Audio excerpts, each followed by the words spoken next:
Well, thank you for the psalm this morning. We will be continuing our study in Exodus, so Exodus chapter 28.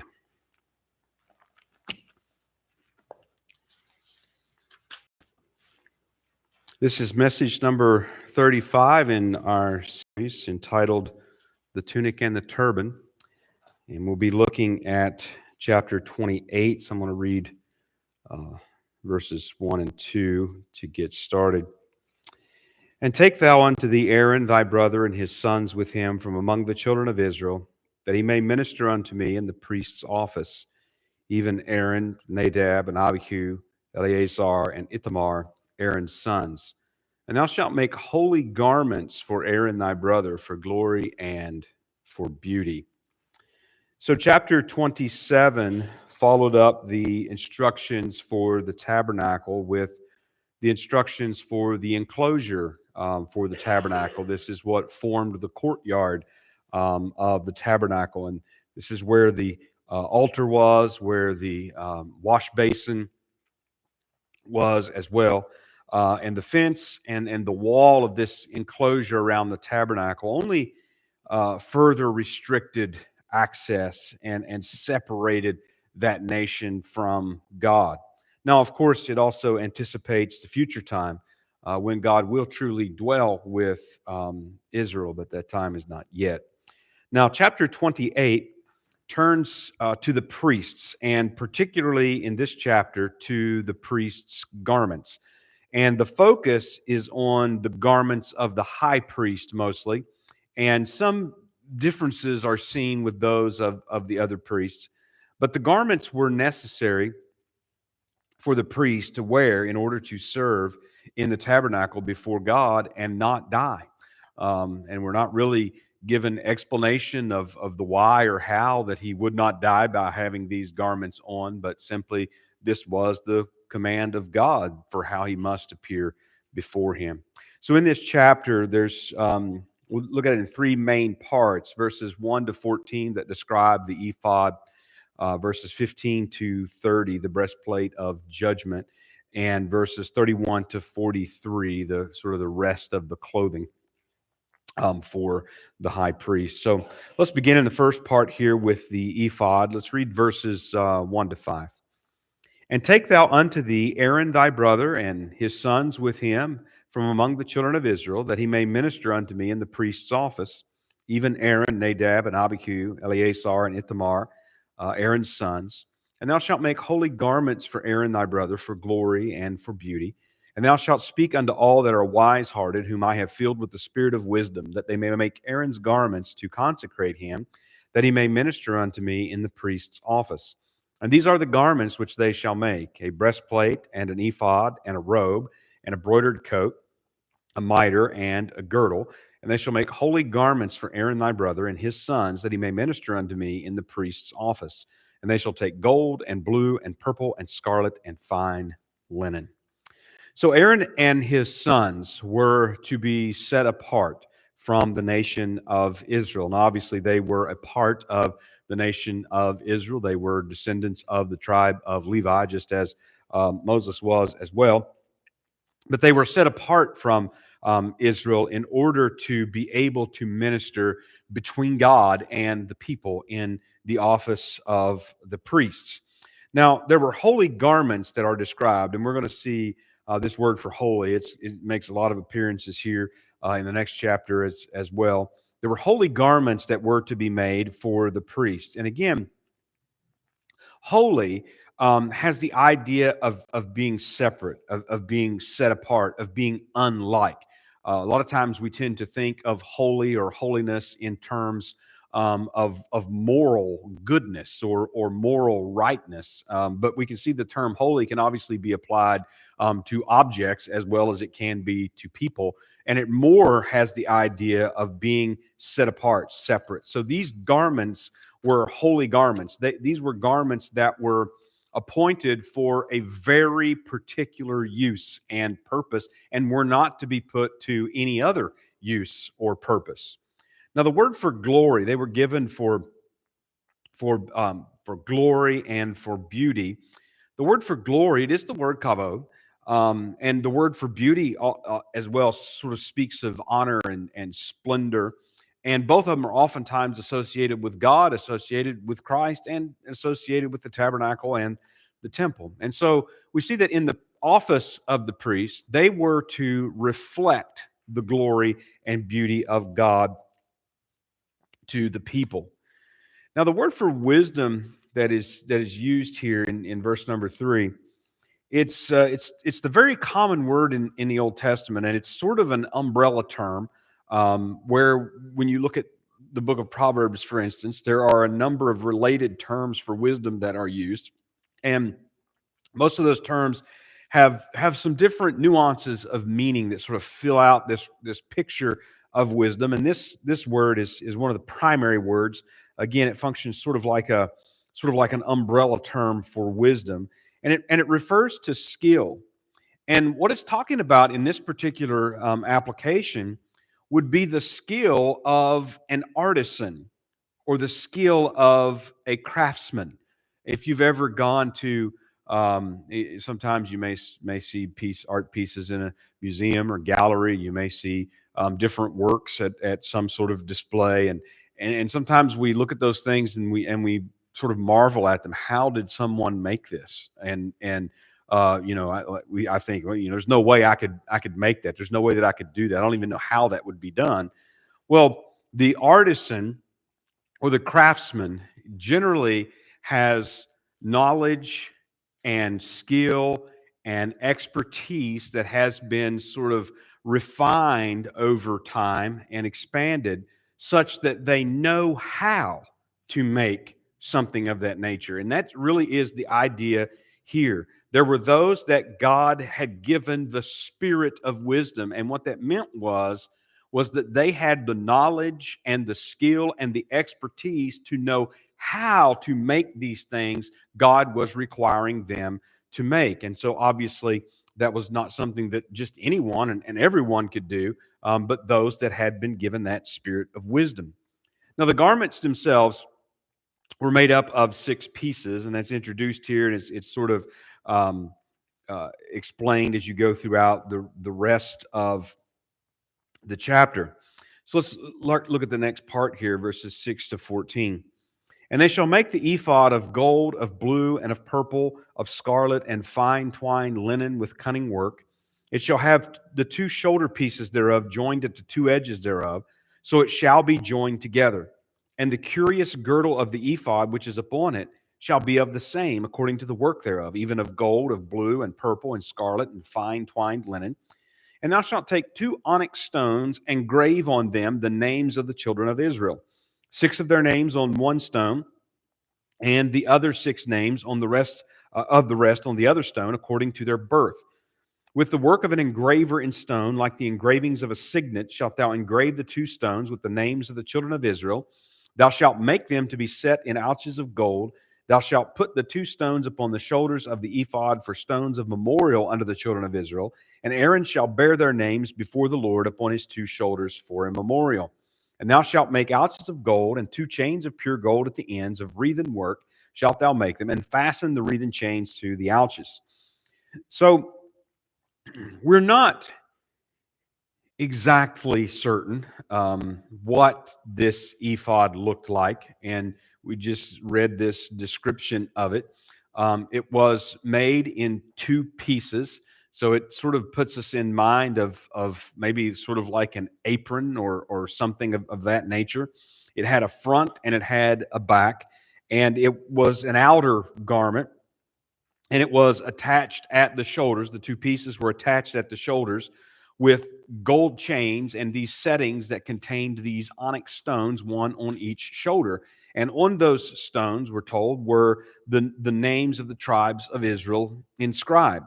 It was also sort of secured at the waist with a belt. So it was that sort of a garment, an apron, something of that nature. And again, we don't know exactly what it looked like.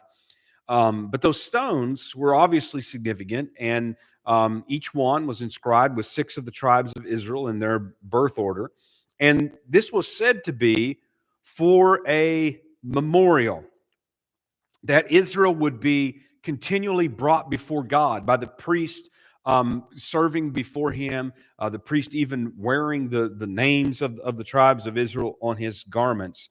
And them being continually brought before God for a memorial means that he would remember Israel. Now, this is what we have encountered. We encountered many times in our Psalm study and sort of looked at the significance of that, of God remembering. This is covenantal language. It indicates that God would remember his promises, that he would not fail to fulfill them.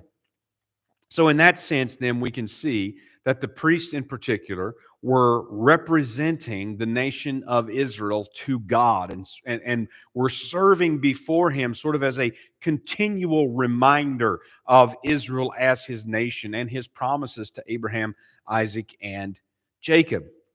Well, then we move on to the next part, beginning in verse 15. Look at verses 15 to 21. And thou shalt make the breastplate of judgment with cunning work. After the work of the ephod thou shalt make it. Of gold, of blue, and of purple, and of scarlet, and of fine twined linen shalt thou make it. Foursquare it shall be, being doubled. A span shall be the length thereof, and a span shall be the breadth thereof. And thou shalt set it in settings of stones, even 4 rows of stones. The first row shall be a sardius, a topaz, and a carbuncle. This shall be the first row. The second row shall be an emerald, a sapphire, and a diamond. In the third row, a ligure, an agate, and an amethyst. And the fourth row, a beryl, and an onyx, and a jasper. And they shall be set in gold in their enclosings. And the stones shall be with the names of the children of Israel, 12, according to their names, like the engravings of a signet. Every one with his name shall be according to the 12 tribes. So this, what is referred to as a breastplate, was made, as we can see, of the same material as that of the ephod. And it really was a pouch. It's folded over. It measured about 9 inches by 9 inches, and again, that's just sort of using a standard sort of conversion there. It had 12 precious stones that would have been on the front of this pouch, that would have been worn on the chest. They were set in gold settings, and they were arranged in 4 rows of 3 stones each. And each stone was engraved with the name of one of the 12 tribes of Israel. So the stones on the shoulder pieces each had 6 of the tribes. The stones on the breastplate, this pouch that was worn on the chest in front of the ephod, had 12 stones, each one with one of the names of the tribes. So look at verse 22. And thou shalt make upon the breastplate chains at the ends of wreathen work of pure gold. And thou shalt make upon the breastplate 2 rings of gold, and shalt put the 2 rings on the 2 ends of the breastplate. And thou shalt put the 2 wreathen chains of gold in the 2 rings which are on the ends of the breastplate. And the other 2 ends of the 2 wreathen chains thou shalt fasten in the 2 ouches, and put them on the shoulder pieces of the ephod before it. And thou shalt make 2 rings of gold, and thou shalt put them upon the 2 ends of the breastplate in the border thereof, which is in the side of the ephod inward.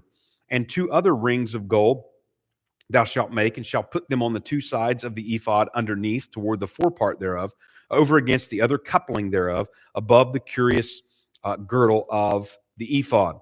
And they shall bind the breastplate by the rings thereof under the rings of the ephod with a lace of blue, that it may be above the curious girdle of the ephod, and that the breastplate be not loosed from the ephod. So this breastplate, which again was this sort of linen pouch that was made, was attached to the front of the ephod by the use of these golden chains and these golden rings. So there was 2 chains that went through the rings at the top. They went to the shoulder pieces of the ephod, so they would have somehow attached to where the onyx stones were, which also served as some sort of fasteners for the 2 pieces of the ephod itself. So they would have attached there. And then the 2 at the bottom would have attached to the sides of the ephod, and there was a blue cord then that was tied to the belt at the waist of the ephod that is described. And all of this is specified that it was to be tightly secured to the ephod so that it wasn't loose. Look at verses 29 and 30. And Aaron shall bear the names of the children of Israel in the breastplate of judgment upon his heart, when he goeth in unto the holy place, for a memorial before the Lord continually. And thou shalt put in the breastplate of judgment the Urim and the Thummim, and they shall be upon Aaron's heart when he goeth in before the Lord. And Aaron shall bear the judgment of the children of Israel upon his heart before the Lord continually. So, once again, this would put the tribes of Israel on the chest, really above the heart, as it were, of the priest. And again, serves as a memorial for the Lord, as the priest would go in bearing the names of the tribes of Israel, representing them, and God would remember his covenant, is the significance there. Now, this is where we're introduced to the Urim and the Thummim. And these were put inside of the pouch. And again, it was doubled over, folded over, some sort of a linen pouch, this breastplate was. And these were put inside. Now, the words themselves are somewhat obscure, but mean something along the line of lights and perfections. And they do have the plural endings. And you can see that even this is obviously just a transliteration. The im, ending on the end of those indicate the plural. Now, the Urim and the Thummim are mentioned a few different times in the Old Testament. Sometimes references just made to the ephod, and by implication, it is a reference to these, but they are never explained. They were some means of inquiring and ascertaining God's will. That's about as much as we know about them. Now, there you can find sometimes certain speculations and guesses of scholars what these were and how that they might have been used, but we're not really given any indication in the Bible itself of what these were and how that they were used. Simply these terms are used to describe them. They were obviously two pieces of something. We assume probably some sort of stones. And they were put inside of this pouch that was about 9 by 9, so they couldn't have been very big. But really beyond that, we just don't know much at all about them. Now let's continue here with the rest of the sort of the clothing of the uniform, as it were, of the priest, the garments of the priest. Beginning here, verse 35. And thou shalt make the robe of the ephod all of blue, and there shall be a hole in the top of it, in the midst thereof. It shall have a binding of woven work round about the whole of it, as it were the whole of an habergeon, that it be not rent. And beneath upon the hem of it thou shalt make pomegranates of blue and of purple and of scarlet, round about the hem thereof, and bells of gold between them round about. A golden bell and a pomegranate, a golden bell and a pomegranate upon the hem of the robe round about. And it shall be upon Aaron to minister, and his sound shall be heard when he goeth in unto the holy place before the Lord, and when he cometh out, that he die not. So under the ephod, remember the ephod was sort of like an apron, like something you might put over you if you're getting ready to paint something or something. You're putting go over the shoulders, and it's front and back was bound together. But underneath this ephod was to be this blue tunic or robe. It was sleeveless, and it was also seamless. It was woven of one piece, having a hole, obviously for the head to go through. And it hung down below the knees. And the hem of this tunic was embroidered with gold bells in the hem, and they were alternating with pomegranates in the hem as well. Now, notice carefully in verse 35, the only explanation for the bells was that they would make sound when the high priest was going in and out of the tabernacle, and they were to be there so that he would not die. Now, once again, how was he going to die if he didn't have these bells in the hem of this tunic? Why was he going to die if he didn't have these? We're not told anything about that. We're just simply told he had to have these in order that he not die. Now, there has been a sort of urban legend that has arisen about saying that the high priest would have a rope tied to his ankle, and when he went into the most holy place, if the bells on his robe quit sounding for a long time, then that would indicate that he had died, and then they would pull him out without having to go in there and get him. Now, nothing in the Bible anywhere even suggests such as this. In fact, when you look at what it says about the bells were to be there so that he would not die, not as an indication that he had died, but that he would not die. And again, that's not explained. Nothing mentioned about a rope. There's actually no historical record of this ever actually happening or ever taking place. There is some suggestion in some of the Haggadic ancient Jewish writings about this, but there's no indication whatsoever that this was actually practiced, and it certainly was not a part of the biblical record in any way. And so you may have heard that told. At times I've heard that told before. You may have heard that told before. Again, it's just sort of one of those urban myths that have grown up and really has no foundation for it whatsoever. And again, the purpose of the bells, though we're not given much at all. We're just told that if he had to have them, that he not die. So not as an indication that he had died, but that he would not die. And of course, that is not explained. Verses 36 to 38. And thou shalt make a plate of pure gold, and grave upon it like the engravings of a signet, holiness to the Lord. And thou shalt put it on a blue lace, that it may be upon the mitre, upon the forefront of the mitre it shall be. And it shall be upon Aaron's forehead, that Aaron may bear the iniquity of the holy things, which the children of Israel shall hallow in all their holy gifts. And it shall be always upon his forehead, that they may be accepted before the Lord. So the priest's garment also consisted of a headpiece, a linen turban that was to be worn. And the front of this turban was to have this pure gold plate that was engraved with the words holiness to the Lord. And the plate was to be over the priest's forehead, secured with this blue cord to the turban.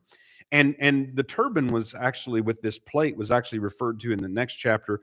We'll see when we look at chapter 29, was actually referred to as a diadem or a crown for the high priest, which is certainly an interesting prefiguring reference.